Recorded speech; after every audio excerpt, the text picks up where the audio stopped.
অনেক দিন আগের কথা, একটি গ্রামে সুরেশ নামে একটি লোক ছিল। সে মাঠে কাজ করত এবং সেই ফসল বিক্রি করে তার জীবিকা নির্বাহ করত এবং জঙ্গলে গিয়ে কাঠ কেটে সেগুলো বিক্রি করত।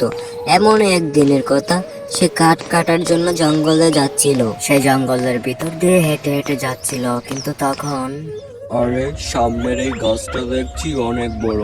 যাই, এই গাছটাকেই কাটি, তাহলে অনেক টাকা পাবো। শুরু করে দিয়ে এখনই কাটা, না হলে বাড়িতে যেতে পারবো না তাড়াতাড়ি।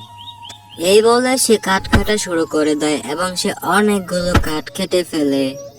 সে ছিল খুবই গরিব, এগুলো বিক্রি করে তার দিন চলতো। তারপর কাঠ কাটা হয়ে যায় এবং সে বাজারে যাওয়ার জন্য জঙ্গলের রাস্তা ধরে যেতে থাকে। অনেকক্ষণ হাঁটার পর সে বাজারে গিয়ে পৌঁছায়। বাবা সুরেশ, তোর কাঠগুলো আমাকে দিয়ে দে, 5 টাকা দিবানি। তোর কাছ থেকে তো প্রতিদিন কাঠ নেই আমি। ঠিক আছে রামু ভাই, তুমি তো চেনা পরিচিত মানুষ, আর কি করব। ঠিক আছে, 5 টাকাই দাও। ওকে বন্ধুরা, আজকের মতো এই পর্যন্তই। নেক্সট পার্ট দেখার জন্য চ্যানেলটি সাবস্ক্রাইব করে পাশেই থাকো। দেখা